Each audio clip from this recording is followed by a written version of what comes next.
커플들이 자주 하는 재미있는 20가지 행동. 커플들은 서로의 사랑을 표현하기 위해 다양한 행동을 합니다. 그중 일부는 독특하고 재미있는 습관으로 여겨지기도 합니다. 다음은 대부분의 커플들이 고백한 재미있고 귀여운 행동들입니다. 같이 화장실 사용하기.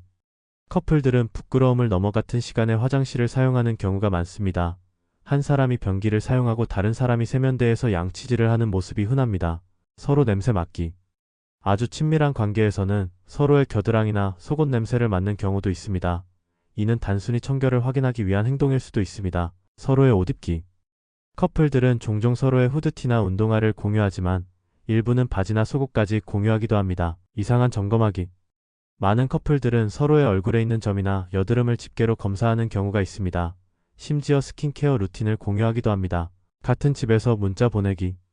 같은 집에 살면서도 서로에게 문자를 보내는 커플들이 많습니다. 이는 다른 사람에 대해 이야기하고 싶을 때 주로 발생합니다. 이상한 애칭 부르기. 공공장소에서는 자기와 같은 애칭을 사용하지만 혼자 있을 때는 오히려 이상하고 민망한 이름을 부르기도 합니다. 특유의 언어 만들기. 오랜 시간 함께하다 보면 커플들은 자신들만의 언어를 만들기도 합니다.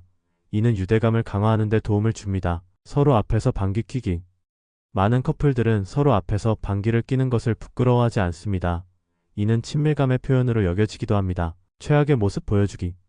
신뢰가 쌓이면 상대방에게 최악의 모습을 보여주는 것을 두려워하지 않게 됩니다.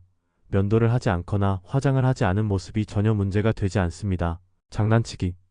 커플들은 서로에게 장난을 치며 관계를 더욱 재미있게 만듭니다. 이는 유머 감각이 잘 맞을 때 더욱 즐거운 경험이 됩니다. 레슬링하기. 밀레니얼 세대는 WWE를 보며 자란 덕분에 파트너와의 장난 싸움을 좋아합니다. 이는 좋은 추억을 떠올리게 합니다. 엉덩이 때리기.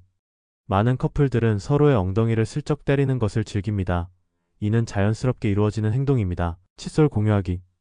오랜 시간 함께 살다 보면 서로의 칫솔을 사용하는 것이 이상하지 않게 됩니다. 개인 소지품을 공유하는 경우도 많습니다. 서로의 길 막기.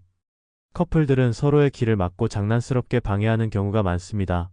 특히 큰 파트너가 작은 파트너를 괴롭히는 모습이 자주 보입니다. 코골이 녹화하기. 한쪽이 코를 고는 경우 다른 쪽은 이를 녹화해 아침에 보여주며 증거로 삼는 경우가 많습니다. 이웃 감시하기. 이웃이 싸우는 모습을 엿보는 커플들이 많습니다. TV와 불을 끄고 소리를 더 잘 들으려는 모습도 보입니다. 서로 웃기기. 커플들은 서로가 실수할 때 가장 크게 웃는 경우가 많습니다. 특히 한쪽이 넘어질 때 다른 쪽은 웃음을 참지 못합니다. 특별한 날 잊기. 오랜 시간 함께하다 보면 생일이나 기념일을 잊는 경우가 많습니다.